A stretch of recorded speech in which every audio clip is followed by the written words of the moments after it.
Hi there. Welcome to Meet the Press Now. I'm Ryan Nobles in Washington, where Vice President Vance is on his way back here right now after wrapping up the first round of high-level U.S.-Iran talks in Switzerland.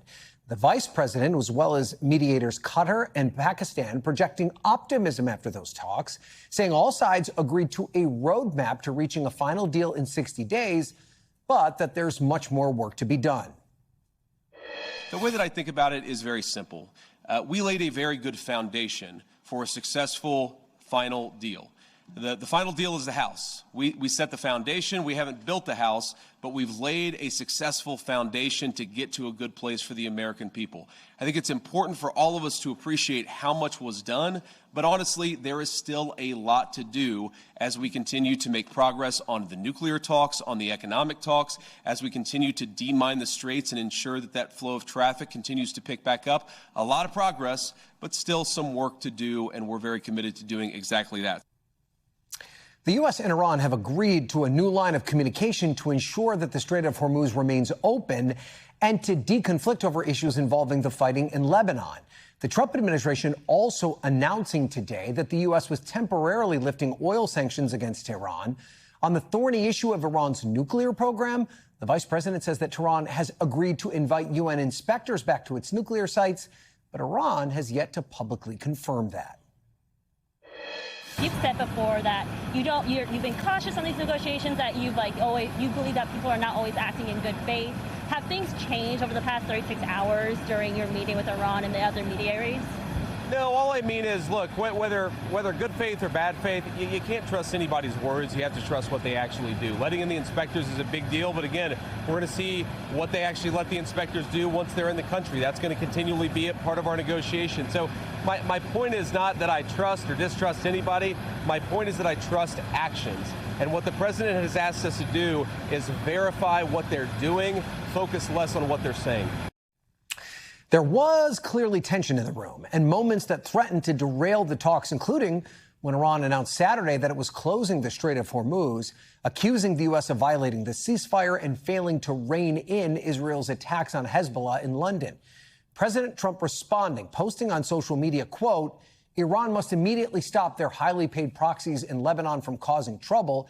If they don't, we'll hit Iran very hard again, just like we did last week, only harder. Vice President Vance was asked about whether that threat, plus a report that Iran walked out of the meeting at one point, threw a wrench into the talks. No, they didn't throw a wrench in the system. The thing with the Iranians, yes, they did threaten to walk out, or at least there were social media threats that they would walk out. But we were negotiating well past 1 in the morning yesterday, so they didn't walk out. And their technical team is still here in Bergenstock working with our technical team actually as we speak. What we told the Iranians yesterday is when you guys engage in what us millennials might call trash talk, you can't expect the President of the United States not to respond and not to correct the record. So when they say things that aren't true, the President is going to respond to it. I'm going to respond to it. Americans are going to respond to it. NBC's chief international correspondent Keir Simmons is in Switzerland and has more. Well, Ryan, you can see how picturesque the venue was. The delegates up on the mountain behind the camera there in a five-star resort, they had a view like this while they were negotiating at times. And so perhaps this atmosphere helped them to reach the kind of progress that all sides say that they managed to reach. Certainly the media was kept in a separate area apart from those pool groups that were traveling with the vice president or with the Iranian delegation. So there were many media, but it was difficult for them to get any insight, except that extraordinary moment where on camera you could see Vice President Vance in the background at the one side of the room, and then the Iranian foreign minister walk in, talk to the Pakistani Prime Minister and leave again. And quickly after that, I was told by a diplomat with knowledge of the talks that the Iranians had indeed said that they would not shake the US officials' hands. Vice President Vance, President Trump's son-in-law, Jared Kushner, his envoy, Steve Witkoff, they would not shake their hands on camera, which I think is an indication of just how much animosity and distrust there is between these two sides. Vice President Vance, of course, in his statement alluding to that, but saying that the threat to walk out was made on social media, not in person. The Iranians carried on negotiating, and certainly my understanding is from people who were in the room that while there was a lot of noise in public, in fact, there was a deliberate intent by all sides to try to move forward and negotiate in good faith, and that's what they were seeing. That's what I was being told continually as we heard these ramifications, for example, allegedly of President Trump's posts by the Iranian delegation. In fact, they were really focused on the detail, and there is a lot of detail, and there will be a lot of detail to look at in the days ahead as these working groups get into it. But certainly, I think what you can summarize in terms of the result, and you're hearing this in different ways from both sides, is that they really built more communication, whether it be the Strait of Hormuz, whether it be Lebanon, which is very tricky because, of course, it involves Hezbollah and Israel. Neither of them, of course, were here. JD Vance saying he did speak to the Israelis while the negotiations were happening. But, of course, Lebanon's difficult, but still there's that communication now, they say, deconfliction, they say, and then those nuclear inspectors going into Iran. Again, you've got to keep saying some of this, a good deal of this perhaps, are things that have gone wrong since the war or since President Trump left President Obama's nuclear deal. So, for example, this isn't historic. It's not the first time nuclear inspectors have been in Iran. They're going back effectively. But still, a positive mood from here. Maybe it's in the water. Keir, thank you for that. We do have some breaking news now. We are going to go to the White House, and that's where President Trump is answering questions from reporters as part of an event in the Oval Office. Let's listen in to the president right now. I'll have to find out exactly the status, but if the sanctions go out, money's going to be put into this country. All that money's coming back in the form of purchases of food, which they desperately need. They have 91 million people. They can't feed them. So the money that we lift is going to go to our farmers, largely to our farmers. Can you ensure that the Iranians won't use profits from oil sales to rebuild their military? Well, they're not supposed to be doing that, so we'll see. But they're supposed to use money to buy food for their people, because right now their people are very hungry, and they're buying it exclusively from us. Corn, soybeans, should be a lot of money. I hope it's a lot of money. If the war with Iran could cause a worldwide depression, as you noted, Mr. President, are you willing to risk economic catastrophe and strike Iran again? Well, not the way I'm doing it. It's not going to cause depression. Yes, but if they don't abide by the memorandum Well, nuclear of understanding. weapon supersedes depression. Depression's real bad. Nuclear weapon will cause depression much more quickly. The way we're doing it, we have the opposite of a depression. We're doing really well. The numbers are incredible. The oil is at a level that nobody's ever seen before. Oil prices are way down. I think they're very comparable to what they were. Chris, I don't know, pretty comparable to what they were before we started. They've returned most of the way back down. Yeah. And, so if Iran does not abide by the MOU, are you still willing What I for didn't strikes? say And it does would give them cause leverage? a depression. I said it could cause a depression, right? And I said that I don't want to be Herbert Hoover. That's a president I don't want to be, because he was in charge during the Great Depression.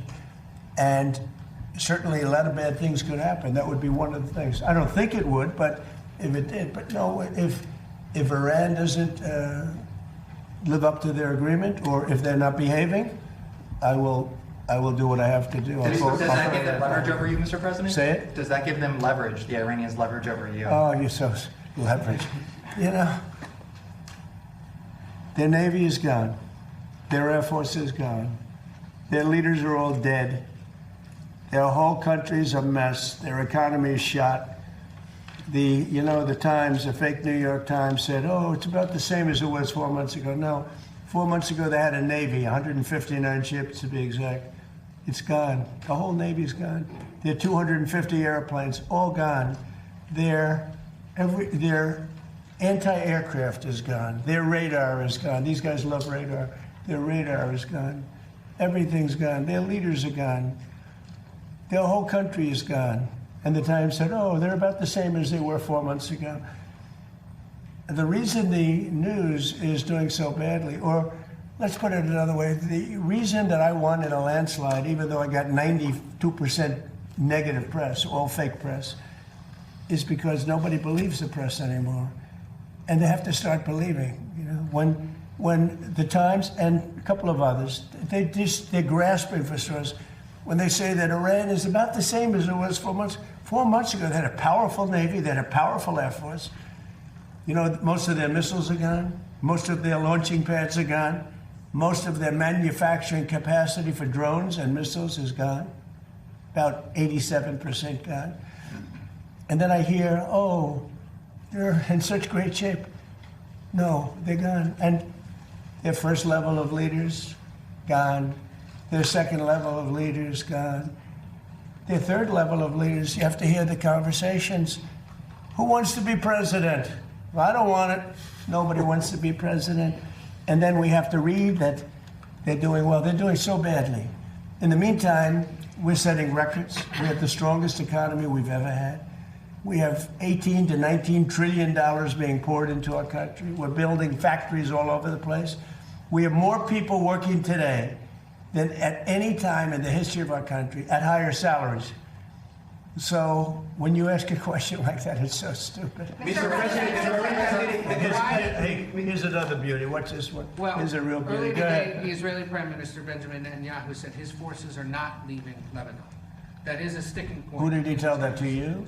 He said it publicly in Israel. Well, we're going to take a look at it. Well, what would you do to make sure that he doesn't? Well, I'm not going to sabotage tell the you deal? what I'm going to do, but it gets solved. I'm a problem solver. I get problems solved real fast, including with Bibi. Go ahead. Thank you, Mr. President. Thank you.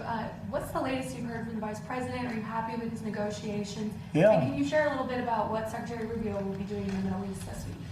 I think that they're doing a fantastic job. Our secretary is fantastic. I think he's maybe going to go down as the best ever. And I thought JD Vance this morning was fantastic. I watched his news conference, and from Switzerland, he's a very smart guy. Did a great job. You know, when I look at the Democrats, I call them the Democrats. They're dumb. The Democrats. When I watched that, where one of them thought it was World War XI. She said World War XI. She read World War II. You know about that, right? This is one of their potential leaders, Ilhan Omar, who married her brother to get into the country, by the way, illegally. But when I watch AOC have no idea on a simple question, what happened when she was over in Switzerland, which she probably never went there before, but she was. And then I watch somebody like JD or Marco. I said, what a difference. What a difference. What a difference a brain makes. Mr. President, the candidate is endorsed you. Sir, you've been quite critical of Prime Minister Starmer, and he's now resigned. Your thoughts, and who would you like to see as the next Prime Minister? Yeah, I was critical only from the set because I think he's a lovely man, but I said, you're really messing up energy. You have windmills all over the place. In the meantime, you have the North Sea oil, and they won't let anybody drill. It's one of the great fields in the world, and they haven't even found most. You know that the UK buys much of its energy. You know where? Norway. You know where they get their oil? The North Sea. The UK has a much better portion of the North Sea. They don't want to do it for environmental purposes, okay? And I told him, he's a very nice man. I mean, sort of a friend of mine. I mean, he was not good to us with NATO, Pete, right? He said, we can't use the island to land. That was the first.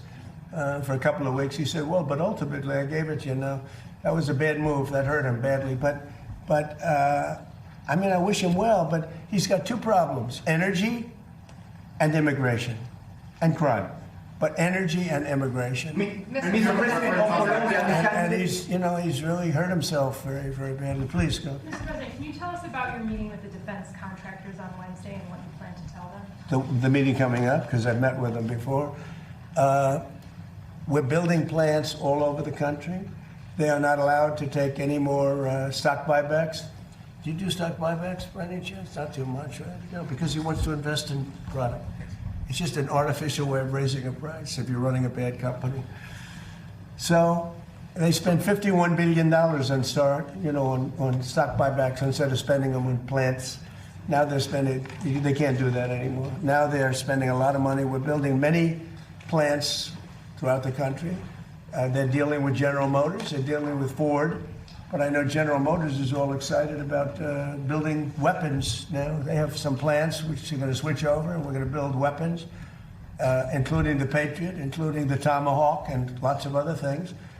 And we're in a big, strong economic push to do the weapons. And some of the car companies, if they have any excess capacity, they're making a deal to build missiles and the Patriot in particular. We have quite a few of them, but we want to make sure we have always a lot of them. Mr. President of Colombia, the candidate that you endorse. Thank you, Mr. President. Congratulations on the quantum physics EO to all of you. Thank you. Vice President Vance said that there are mechanisms in place to make sure that there's not escalations with the Strait of Hormuz and with Israel and Lebanon. Can you talk about what those mechanisms are, and are you in direct talks with the Supreme Leader? Look, here's the thing. As long as they respect us, I don't want to use the word fear because that's an inappropriate word, but as long as they respect us, we're not going to have any trouble. We have total control of the Strait. So the mechanism You know, we have a Navy that had a blockade. I think the blockade was more impactful than dropping bombs, if you want to know the truth. It was, like I said, they call it the steel wall. Nobody got through. Not one ship got through, able to go to Iran. They got through if we wanted them to go through. And we could set that up again in about 15 minutes. I would say, Pete, one phone call. How long would it take? Maybe half hour? They're ready to go right now if you need to. It'll be before we finish the meeting. No, we have, as long as they respect us, we're going to be fine. If they don't respect us, things wouldn't be good, but they have a lot of respect. Don't forget, we had presidents that should have done this for 47 years. Nobody did it. Obama gave them a road to a nuclear weapon. I gave them a wall against a nuclear. They can never, under this agreement, they'll never even think about building a nuclear weapon. Mr. President, on Colombia, the candidate... Oh, El Tigre.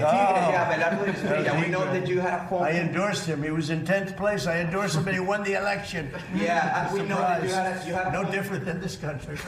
You had a phone conversation with Abelardo. I did. I had a great call. What can you tell us about that phone conversation, and what do you see, what do you anticipate? You're from Colombia? Yes, sir, I'm from Colombia. So he called. In a great city. He called me last night, and he thanked me for the endorsement. He won. He won the election. He wasn't anticipated to win, but he won, and he won handily. It's just an honor. He was just a good man. I'd watch him a little bit speak, and he always speak. You know, when people like me, I like them. It's very simple. It's a very simple formula, and I like him. He said really nice things about me and the job we've done in the United States, and very, very powerful. And he won an election in Colombia that, I don't know, some people were surprised because he was a little bit further down the pack, but he won easily last night. He won by, he called me at 8:30 in the evening just to thank me very much. And I said, you ran a great campaign. He's El Tigre, right? Yeah. And what do you anticipate for the relation with Colombia? Good, much better. It'll be better. He's going to be a great president. Mr. President. Are the contractors who did the initial work with the reflecting pool, are they to blame for the current condition, or is it No, the vandals? we had vandalism. No, vandals. You know, we have I think 290, 300-foot slit right through it, probably a box cutter or a knife of some kind. Or we had people lifting up the basic, some of the, it's not a lot of damage, but we'll probably have to let the water out and refix it. They went in there with a knife. I was just told by the people over at Parks, they have 5 people are arrested and 5 people are under investigation right now. And it's a sad thing. In addition to that, we put brand new, beautiful grass all around. They put these massive letters on the grass. You probably know about that, right? And they said 8647. They probably got that from the dirty cop, Comey. You know he's a dirty cop, don't you? Dirty cop. He's a crooked guy. They destroyed the grass. So that's a big thing. But we're going to get it back very soon. National Guard and police have been all over the mall. How would these vandals have gotten so close to do something like that? Do you have any proof of this? I mean, we didn't have a lot of them then. Who would think that somebody would go into a pool and take a knife and start cutting it? But do you have proof of that? Yeah, we have proof. Photos or videos? Well, let's put it this way. When you have a 350, I think it's 350, not 250, a 350-foot slit from one end to the other, you think that's proof? You think that's real? Reporters have been down there today looking for that slit that you mentioned, and Well, there's no evidence of all it. you'd have to do is see the Parks Department. They'll show it to you. See the secretary. But I saw it. They cut it. They cut it very violently. The same thing with the floor. They cut it. And then they lifted it. They pulled it. And that's what it is. And, you know, we've done over 50 monuments. Number one, we start with, this is now a safe city. It's as safe a city as you're going to get in the country.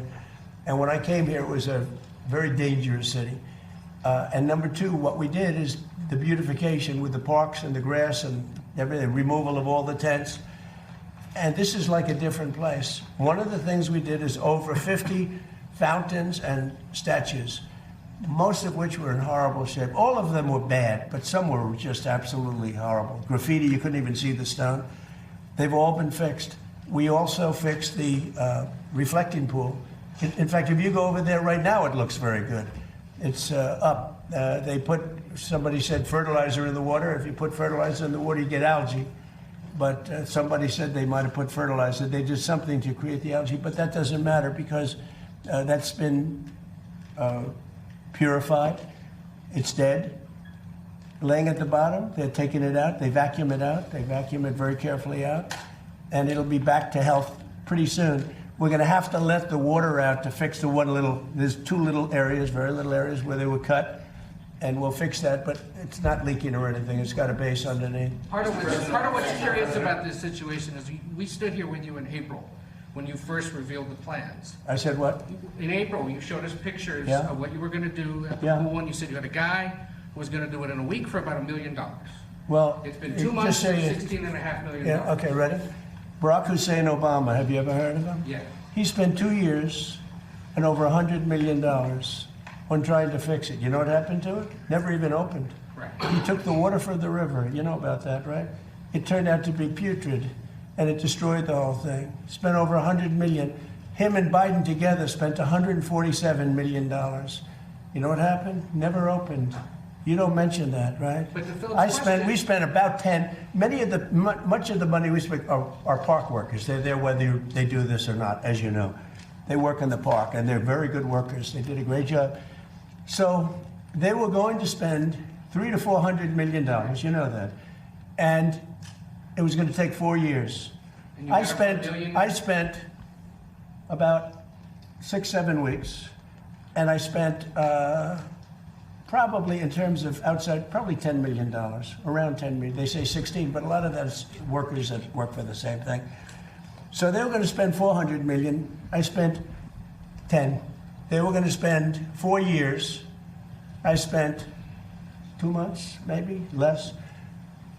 And I have a better product. Now, I can't help it if somebody goes in with a knife and starts hacking it up. And we also have pictures of it. You know, we have Can you pictures. release the photos? We've been Yeah, at the asking right for time that. you'll see it. You'll see it in court. You'll see it in court. But all you have to do is call the Parks Department. Call the Department of Interior, and I don't know if their lawyers will allow you to speak to them because, you know, you write fake news, but call the Interior Department. And I understand they've arrested 5 people, and they have another 5 people that are under investigation. Here's the bottom line. We made so much progress in this city. People don't even recognize it. By the way, Memphis, Tennessee, crime is down 78% in a matter of months. It was a hellhole. New Orleans, crime is down 79%. And they had Mardi Gras. It was the safest Mardi Gras they've had in 50 years. The governor called me. Governor Landry called me. Safest Mardi Gras they've had in, and by the way, Chicago, which is a shooting field right now, if the governor would call me, Governor Pritzker would call me, I would solve the Chicago problem. In 3-4 months, you'd have virtually a crime-free city. We'll remove all of the bad ones. You have criminals. You have career criminals that came in through the border because of Sleepy Joe Biden. You ever hear of Sleepy Joe Biden? Do you ever hear of him? He let people come into this country, and we can never forget that that happened. Guys like you should never forget that that happened. They were murderers, drug dealers, mental patients. They took them out of prisons. They took them out of mental institutions. You should never forget that that happened. Mr. President, Let's leave on a nicer note. You were meeting with NATO's Mark Rutte on Wednesday. Good. You've had Secretary Hegseth review U.S. presence I in did. NATO countries. Yeah. Talk to us about that conversation. Are you planning Well, on look, drawing down NATO. NATO troops? It's NATO, basically, the question. So we have been a great member of NATO. In many ways, certainly the predominant member. We paid trillions of dollars over the years, not billions, trillions over the years to protect Europe. When we wanted to know, we didn't need any help at all. I was more curious than anything else. So I said to Pete, let's see if they'd actually come. So we asked them to come, and they weren't there for us. So we spent, it's stupid that they weren't. By the way, Starmer wasn't there. And you know what? The people of the UK did not like it that he wasn't there. Starmer said no. Starmer said worse than no. He said, we'll be there as soon as you win. I said, we don't need you as soon as we win. Before I went in, we called him. He said, oh, wow, we'll be there. This was not Winston Churchill with you, that I can tell you. But Starmer said, we'll be there, right, Pete? As soon as we win. As soon as we win, they're going to come and help us. Okay. But you know what? Italy was very bad. Italy was very bad, and other countries, Germany was very bad. So we spent all of this money, probably 600, I think we spend 600 billion a year, right? I would say that. I think the real number, think of that. The numbers that we spend are so crazy on NATO, and they weren't there for us.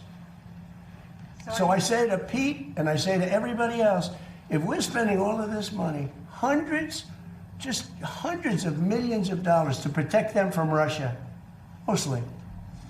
Okay, so we're spending hundreds of millions of dollars a year. You know, the case could be made that we spent all of the money over the years before me. I cut it back. But listen, we spend all of this money, and then when we want to maybe have help on small stuff, this is small time. This is not the big one. This is small potatoes. They say no, would rather not help. Stupid thing to say, because we can say that to them if we want, and we might. Mr. President, regarding the other... It's the one-year anniversary of Operation Midnight Hammer. If you could go back in time, is there anything you would do different? No. Nothing at all? It was the most successful attack that anyone's ever seen with a bomber that totally wiped out their nuclear potential. If we didn't do that, you'd have no Israel right now. Israel would not exist, and most of the Middle East would not exist. They were 2 weeks away from having a nuclear weapon. If we wouldn't have done that, Pete, they would have had a nuclear weapon. You want to say something about that? Yes, sir. I wasn't aware it was 1 year, but you don't have the situation we have now, a position of strength where Iran's going to give up their nuclear program without Midnight Hammer, which no other... All right, you've been listening in to President Donald Trump taking questions from reporters in the Oval Office on a wide range of topics. We could spend just about as much time as he was talking, fact-checking much of what he said, but just to be very clear about the comments he made about the reflecting pool, which I was just at the reflecting pool a few hours ago. There is no visible 350-foot gash, as he says, which is obvious to see. And he also talked about these arrests that have been made there. So far, there is no specific record of those arrests. He said that we should contact the Parks Department. We've contacted the Parks Department. We've contacted the Interior Department, which runs the National Park Service. None of them have been able to tell us any specificity about those arrests. We're actually going to have a more extensive report on what's happening with the reflecting pool in just a few minutes. Our own Gary Grumback is down there right now, but we will get back to the more pressing issues as it relates to the war in Iran. Joining the conversation now, senior White House correspondent Gabe Gutierrez and NBC News' national intelligence reporter Dan DeLuce is on set with me here. Gabe, so let's first start off with you. And as we talk specifically about what is happening about these talks in Switzerland, we obviously heard extensive comments from JD Vance earlier in the day, the vice president who was a part of these talks, and now we have this new response from President Trump. The White House seems to be optimistic about where these talks are headed. Yeah, that's right, Ryan. And look, the president over the weekend, as you have described, he really, there was a lot of mixed messaging there with the president threatening the Iranian leaders, the vice president downplaying that in his comments earlier today. Now, we're just hearing from the president, as you mentioned, right now in the Oval Office. He was repeatedly asked about Iran. And one of the questions that stuck out to me was this idea of, well, today, the Treasury lifted, at least temporarily, some of those sanctions allowing Iran to sell its oil. The president was asked, what if Iran were to use that money for nefarious purposes? And the president tried to stress, and it's the administration's view, that Iran will use that in order to purchase agricultural products from the United States. And the president has said if they don't do that, well, then, the deal could get blown up and, the U.S. could go back to bombing Iran. But the president touting the progress on this, also saying that another thing that stuck out to me as well, he returned to this idea that for him, preventing Iran from getting a nuclear weapon superseded any economic concerns. I think his direct quote was, nuclear weapons supersede depression. In other words, saying he doesn't want to be Herbert Hoover, of course, presiding over the Great Depression, but in his mind, it is worth it to run that risk if indeed it prevents Iran from getting a nuclear weapon. So the president, his administration, hopeful about where talks are heading. But Ryan, as you well know, the next 60 days, less than 60 days now, to discuss some of these thorny issues, including the issue of Lebanon. And the president was briefly asked about that as well. What happens with Prime Minister Benjamin Netanyahu continuing to fight Iran-backed Hezbollah in Lebanon? The president seemed to deflect that question and said that he considers himself a problem solver, and he seemed to suggest that he would talk to Netanyahu moving forward, Ron. Yeah, and he also touched on it briefly about Secretary Rubio is set to travel to the region. The president didn't really have much substantive to say about Rubio's trip there, other than to say that he might be the greatest Secretary of State in American history. But do we know any specifics about what his goals are in the region? Well, just a little bit more. You're right to mention that, Ryan, because, yes, the president took that question to be a sort of, which negotiator, which diplomat did he prefer in this situation? He pivoted to talking about how he was watching Vice President Vance's news conference and remarks earlier today. I'm not sure if that's what the questioner was actually getting at, but yes, you're right. Secretary Rubio, even though Vice President Vance has been the face of these negotiations as the lead negotiator, the Secretary of State, also the National Security Advisor, he is heading to the Middle East this week for a trip through Thursday to visit several Middle East allies, Gulf allies for the United States, Kuwait, the UAE, and Bahrain, certainly countries that are been heavily involved in all of this. And according to this memorandum of understanding, Gulf allies are set to create this $300 billion reconstruction fund that Iran is supposed to have access to in order to repair some of its damages. Certainly, this is something that Secretary Rubio is expected to discuss with these countries, and also something that impacts all of them, the reopening of the Strait of Hormuz, Ryan. Okay, Gabe Gutierrez on standby for us on the North Lawn. Gabe, thanks for that. Let's bring Dan DeLuce in now. And Gabe mentioned it, but let's expand on that a little bit. And that's the sanctions relief for Iran that the Treasury Department announced today. This could be a significant financial windfall for the country. What do we know about it? Absolutely, Ryan. This is a boon for Iran, okay? Because up until now, for years, they could sell their oil really kind of secretly, illicitly. So most countries didn't want to buy oil from a blacklisted country, and the ones that did, like China, had it at a cheap discount. So now Iran can sell at the market price. They can do it in dollars and euros. This is really a position they haven't been in years. And what did the U.S. get in return for it? Well, they got the strait opened. But of course, the strait was open before the war started. So that's kind of a painful compromise. And it's not necessarily open forever, right? They closed it on Saturday. They could close it again on Tuesday, depending on how these talks go. But it is important to point out that this was something that existed before the war started. It was difficult for them to sell oil, and now it's going to be easier. Absolutely. This is the best position they will have been in for maybe a decade or more. Yeah. And let's also talk about some other reporting that you have relating to the new acting director of national intelligence, Bill Pulte. And there's plans that he could slash the counterterrorism office. This is extraordinary, given the fact that he is an acting DNI. There are Republican members of Congress who are very uncomfortable with him in this role, and he could at the same time completely reshape the office? That's right. So usually a drastic move like that would be done by the permanent director. It would be consulted with the party that's aligned with the White House, the Republican majority in the Senate. That hasn't happened. As you say, the Republicans and the Democrats on the Hill are very uncomfortable with Bill Pulte. He's such a partisan hardliner. And he went in Thursday night before he took over on Friday. He sent out a memo, a request to ODNI staff saying he wanted to identify 400 people that could be fired immediately from the National Counterterrorism Center. And that center was created, as you know, after the 9/11 attacks, so that information could be pooled and terror threats could be tracked, efficiently. So that's raised a lot of concern. Okay. All right. Dan DeLuz, thank you for being on top of it. We appreciate it. And we are going to move on now and talk more about this reflecting pool. As we heard just moments ago in the Oval Office, President Trump now claiming without any evidence that vandals are to blame for the mounting problems facing the recently renovated reflecting pool. Overhauling the pool has been a top priority for the president, who has repeatedly promised crystal clear water over new American flag blue base. But despite the $14 million plus price tag, that blue quickly became green with algae. Then last week, as workers tried to kill the algae, the newly repainted pool started peeling. In a social media post this weekend, the president said that the reflecting pool will likely need to be at least partially drained for repairs, and alleged the peeling paint was caused by vandals who dumped chemicals in the pool and slashed the coating with a knife. Speaking from the Oval Office just minutes ago, President Trump said that 5 people had been arrested for vandalism and 5 were under investigation. But as for proof of the vandalism, the president told reporters it will be seen in court. NBC News' legal affairs reporter Gary Grumbach also made his way to the reflecting pool today. He joins us there now. It's interesting, Gary, that the president has specifically said to just look for the court documents. That's basically your job at NBC, is to look for court documents. You usually see them before anybody else. Are there any court documents yet that reflect anything related to these arrests?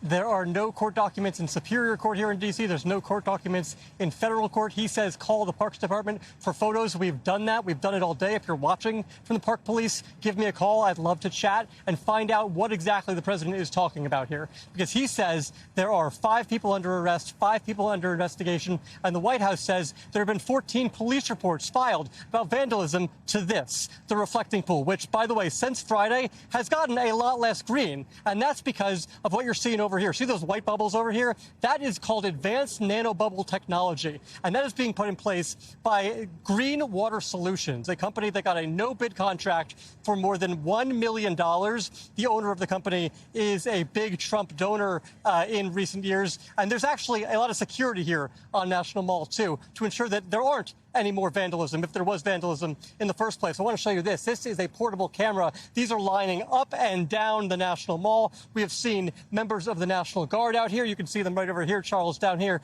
You can see members of the National Guard walking past. You've got federal agents from HSI. You've got members of the U.S. Park Police, Metropolitan Police Department, federal agents across the federal government here, making sure there is no vandalism. But as we've said, we haven't heard any. Ryan? Mm-hmm. Yeah. And the president also suggested today that the pool might need to be drained again. This is already over $14 million, approaching $15 million. How much more could that cost taxpayers? Yeah, we're at about a 16.4 at last check between the 2 different companies in terms of how much money we're talking has gone to this project. And that's not including the draining of this pool, the fixing of whatever needs to be done. If there is a 250-foot slash, that will need to be redone. Things will need to be redone where some of the paint has been peeling off. So that's all going to add up here. And this is all, again, is taxpayer dollars. And does it feel like the president is all in on this? We've seen him just kind of abandon some of his other beautification projects, the best example being the Kennedy Center. Will he ever just chalk this up as a loss, or is he going to keep pouring resources into it? You know, the president does not like to chalk things up as a loss, generally speaking. He does like to fight things out. I imagine that's exactly what will happen here. He's fighting it out in the courts at the Kennedy Center. He's fighting it out here in the courts on the National Mall as it relates to the reflecting pool. And he's doing that across the city with different projects, whether it's the ballroom, whether it's the arch over there on Memorial Circle. I imagine this will continue to be a fight. But an important note here about the 4th of July, he wants this all done by then. First of all, time-wise, it's probably not going to be done by then because this took weeks to get to this point. But second of all, this whole area on the 4th of July is actually going to be closed off because this is where 850,000 fireworks are going to be set up and blasted off from on the 4th of July. So this whole area is going to be closed to the public anyway, Ryan. I can't imagine that will help keep it clean. That's just a guess. I'm not a pool expert. Gary Grumbach, thank you so much for your insight into this. And let's bring our panel in now. Kate Santalese is a congressional reporter for Axios. Also joining me, Arshie Siddiqui, a Democratic strategist and founder and CEO of Bellwether Government Affairs, and Tiffany Smiley, the founder of Endeavor PAC. So, guys, we're going to talk about a pool and what the pool means in the grand context of everything. And I know, Kate, it probably seems pretty silly in the grand context of we're fighting a war in Iran. We have issues with the economy. But it does seem as though this is kind of a microcosm of the type of thing that President Trump does. He jumps into something head first, maybe not with all the relevant information, creates a new set of problems, and then claims to fix those new set of problems. Is this becoming a larger story now, especially because people could potentially be thrown into prison as a result of this? Yeah, I mean, like we've talked about, there have been 5 arrests so far, and the president is now saying that people that have been arrested for destruction of government property could serve up to 10 years in jail. One of those people that were arrested, we know, is a former U.S. Olympian. He was an athlete who was just riding his bike on the mall on Friday and stopped to look at the pool, noticed that a piece of the lining was detached and bent down and touched it, and then got arrested and was detained for over 5 hours. But the president does seem very occupied with this pool right now. He's continuously posting about it on social media, and it doesn't really seem like he's going to be dropping this anytime soon. So, Tiffany, how do you think Republicans are responding to this? I know they generally will give the president the benefit of the doubt when it comes to something like this. But as this continues to mount and become more and more of a thing, especially with everything else that the president needs to deal with, how do you think the average Republican voter is responding to this? Well, I think it's funny that this is the headline in media right now, because I don't think it really should be. But it's whose fault is that? Is that our fault, or is that the president's fault? Well, I think there's a lot of other things we could be reporting on and talking about besides this, because when you look out across America, I don't think they're really worried about this, and I don't think this affects the midterms at all. What is important is there is vandalism. We know someone just recently was trying to, mark out 8647 on the lawn. There needs to be safety, and in a lot of regards, I also applaud the president for giving Washington, D.C. an upgrade. Parks feel safer. D.C. feels safer. It should be beautiful. It's our nation's capital, and we're embarking on 250 years. So it needs beautification. It needs a reface, and so I applaud him for trying to do that. Mm-hmm. But is it the media that's making a big deal of it? I mean, President Trump talks about this. I mean, he emptied the pool and drove the beast down and drove it over the empty pool and bragged about this reflecting pool at events that had nothing to do with it. Is it just a media creation, or does the president somewhat to blame for all the attention it's getting? I think also the reason it is gaining so much traction, and you alluded to this, is the fact that it's another example in a long litany of examples of going in head first and then thinking about the consequences later. We knew that the piping was unsound. We knew that the algae was an issue. You throw in, friends and family contractor who's inexperienced. That's a recipe for disaster. So I think it is a microcosm. And then also the National Mall is a national treasure. Citizens and Americans and folks from all over the country use that and it's a really strong message of who we are as a country. So to create a police state environment is also a problem. And so, Kate, what is it going to take for the president to get out from underneath this? Will it be enough if he is able to bring all these resources together, maybe cost a lot more money, to get it done in time for the 4th of July, so he's able to show that this worked? Will that be enough, or could this be something that continues to plague him? I mean, that's not entirely clear yet. And like Gary was just saying, there are going to be fireworks in this location anyway, so it's not even going to be seen on the 4th of July. We know that it is a priority of the president to get this done by the 4th.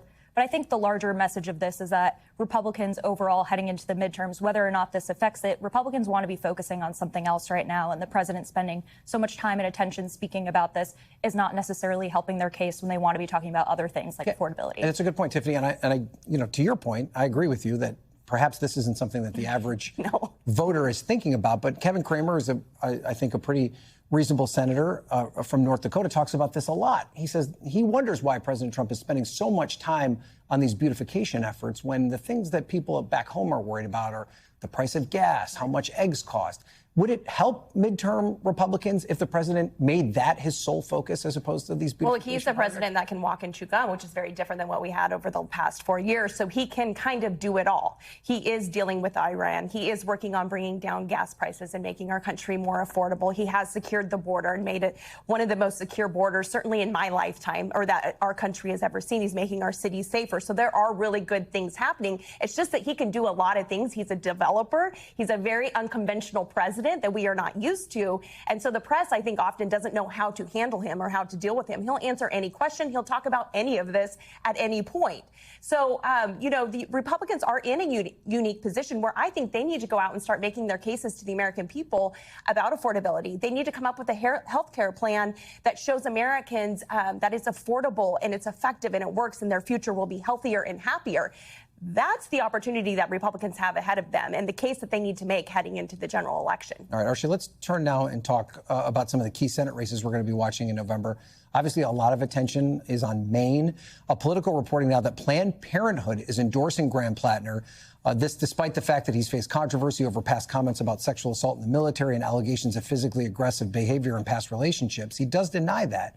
What do you make of Planned Parenthood deciding to get behind Plattner's campaign, especially in a state like Maine, where in the past Susan Collins has been relatively friendly to abortion rights supporters? Well, I'm assuming, and I think a part of these discussions are always a back and forth. And so he obviously answered questions to their satisfaction. And I think that's what this campaign needs to be about. Really tough questions to Plattner on, his statements and some of his positions. So I think that part is positive. And clearly they came to a conclusion that he answered them satisfactorily. And we'll see that play out in the rest of the campaign. Yep. I mean, it's just the Democrat machine getting behind Graham Plattner. They're lining up. They're trying to make it happen. It's fascinating to me that a guy with a Nazi tattoo, he even called Maine families stupid. He has racist, misogynistic comments.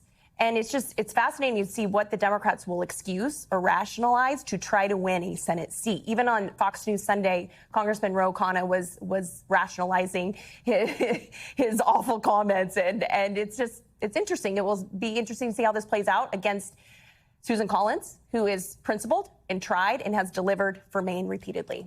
And let me be clear on my comments. I think the question is that there needs to be a back and forth. And so if you look at, Leader Schumer and a lot of different Democrats used a lot of political capital to have an alternative to Graham Plattner. So there was an effort, and the Maine voters decided differently. So I think that ultimately was the issue. But at the core of all of this, Kate, when it comes to Planned Parenthood's decision to weigh in on this, is Susan Collins' vote to confirm Brett Kavanaugh to the Supreme Court, something that she says, even just as recently, that she does not regret that confirmation vote, despite the fact that Kavanaugh was among the group that voted to overturn Roe versus Wade. How is that going to play with moderate voters who maybe in the past didn't always vote Republican, but voted for Susan Collins? Could this be a tricky situation for her? Well, that's definitely a comment that Democrats are already starting to seize on. They're making a big deal out of this. I mean, this is also the first time that Susan Collins is going to be on the ballot since Roe v. Wade was overturned. Like you said she doesn't regret voting to confirm Justice Kavanaugh, but she does regret the way that he voted in that instance. But either way, abortion has proved to be a really galvanizing issue for Democrats. It gets voters excited and it gets them out to vote for them. But it's a little too early to see exactly how this is going to play out, but it will be the first time she's on the ballot. So Kate says it energizes Democrats, Tiffany, but are you concerned about how it could energize independent voters in a place like Maine? Well, I think Plattner is such a flawed candidate that, and he's going up against Susan Collins, who was loved in Maine and very principled. She comes to D.C., does her job, and delivers for Maine families. So I think it's just a matter of her getting out there and continuing to show who she is. And it's quite the contrast to Plattner. And will it be enough, Archie, for Plattner to work through these issues that he has and still resonate with Democratic voters and independent voters in a state like Maine? I mean, listen, I think the reason the candidate pool that we saw on the Democratic side was the way it was is because of Tiffany's point. Susan Collins is formidable. There's no doubt about that. So I don't think anybody can count her out. And I think Graham Plattner does have to answer questions, and he has to answer them in a way that satisfies voters to get over the finish line. Okay, great. Thank you guys all for being here. Archie, Tiffany, Kate, as always, we appreciate it. Up next, we're heading across the pond as Prime Minister Keir Starmer resigns, and the UK will soon have its 7th leader in just 10 years. Stay with us. This is Meet the Press Now.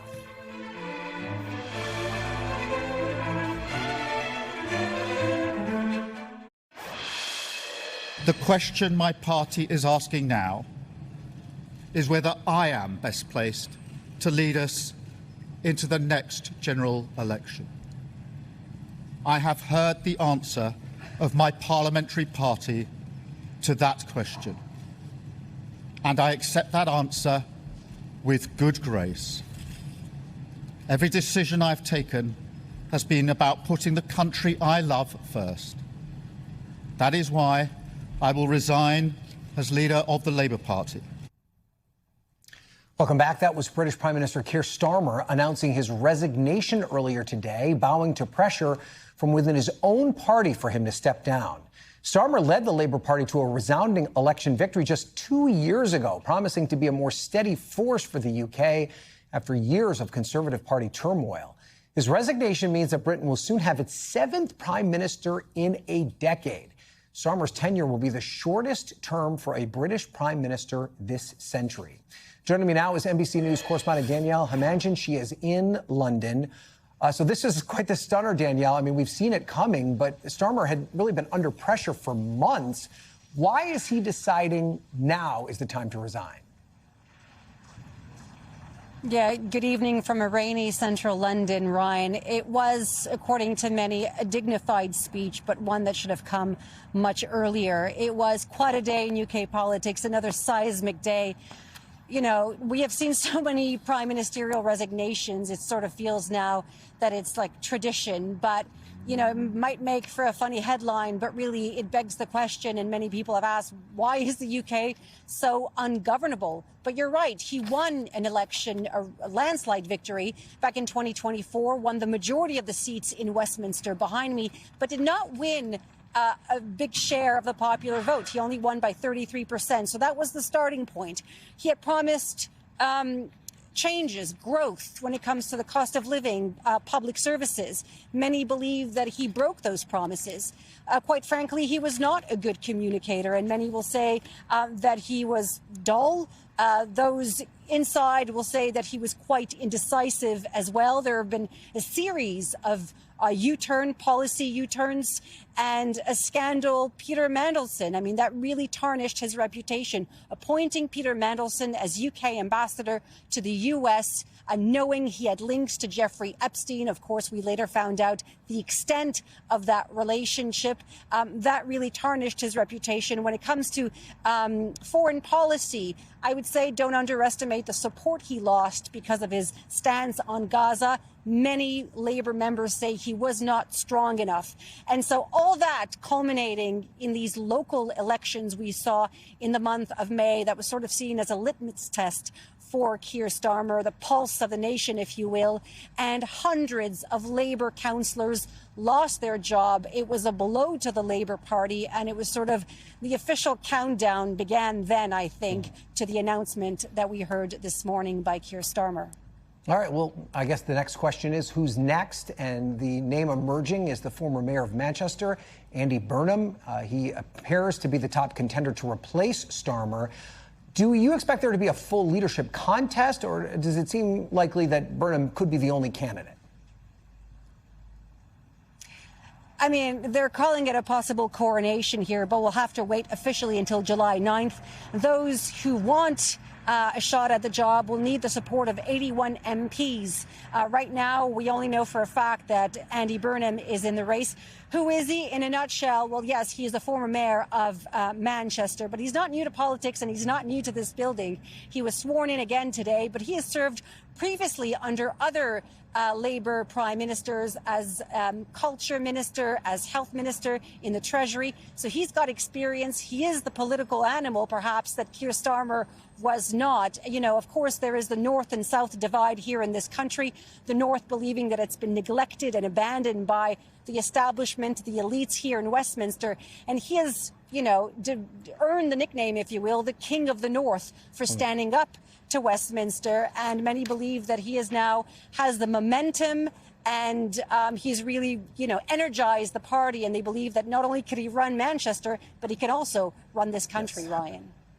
All right, the King of the North. We'll have to see if he truly is Jon Snow. All right, Danielle, thank you so much for that report. We appreciate it. Let's turn now to elections here at home and a bunch of closely watched primaries tomorrow that could tell us a lot about the direction of the Democratic Party heading into November. There are races tomorrow in 4 states, but most of the ones we're watching will be in New York, including a challenge to the chair of the Congressional Hispanic Caucus, Adriano Espaillat. This is one of the races where New York City Mayor Mondami is testing his political power. He's angered some members of the Hispanic caucus by endorsing a challenger to Espaillat.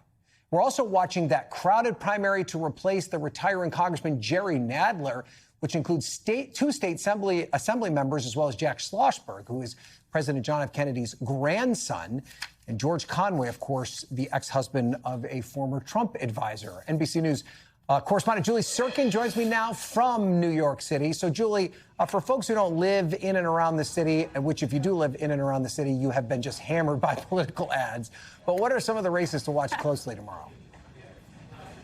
Yeah, not only political ads, but in New York's 12th district where I am right now, AI and tech ads too, because that's an issue that has taken over this race. I'm outside of Grand Central Station. I've been talking to a lot of voters. They're not voting today, and that's good because the rain's just been hammering us all day long. But that's that open seat that you were talking about in New York 12, where you've got a bunch of candidates. Alex Boris is currently the front runner. He's somebody who's taken a very strong stance against AI. I want to run through a couple of these races, Ryan, if we can. In New York 7, that's Nydia Velázquez, another open seat. She's retiring after close to 3 decades. In that race, we see one of Mamdani's, the New York City mayor's, strongest endorsements. He put a ton of political capital, but behind somebody who had relatively no name ID, just 1 year in the assembly, Claire Valdez. And I talked to a voter who just spoke to that Mamdani effect. We also have New York 17, where Mike Lawler is hoping to hang on in the general. Democrats, a crowded field, trying to pick somebody to take him on. He's just one of 3 Republicans, as you know, Ryan, that won his district in 2024. Those districts won by Kamala Harris. So certainly Democrats want to edge him out in November. Ryan? And you mentioned that you've been talking to voters ahead of the primary. What are they saying about the role that Mayor Mamdani has played in their decision on how to vote? Yeah, I talked to a couple of voters, Ryan, who said Mamdani really didn't have much sway for them. It's affordability, the economy, housing, a huge issue here as well, healthcare, and of course the ICE issue, immigration enforcement. A lot of people concerned about those detention centers, but certainly you cannot miss the role that New York City Mayor Mamdani is having here. He won last year, a decisive upset. The Democratic Socialist Party certainly trying to buoy a couple other candidates into Congress as well, specifically in New York 10. That's where Dan Goldman, the incumbent, sits. He, on paper, very little difference from Brad Lander, as somebody who was the city comptroller, also ran for mayor here. And yet that Mamdani endorsement is really sealing the deal there. Also sealing the deal for voters in New York 7, Claire Valdez, that I mentioned to you, going up against somebody with a lot of experience in city government. I want you to take a listen to the quick soundbite we have. What did you vote for? Claire. How come? Well, I consider my politics very close to hers, but I think the thing that pushed me over was the endorsement, Zoran and Bernie. I really follow them. I like their politics, so give her a shot if they're willing to vouch for her. And Ryan, he even told me that other than that, all those candidates are the same. Both of them would be good, but that Mamdani endorsement put him over the edge. Ryan? All right, Julie will be on top of it all night. Julie Sirkin, thank you so much. We'll be back tomorrow, as always, with more Meet the Press Now. Thank you so much for watching. As always, there's more ahead on NBC News Now. Thanks for watching. We thank you for watching. And remember, stay updated on breaking news and top stories on the NBC News app or watch live on our YouTube channel.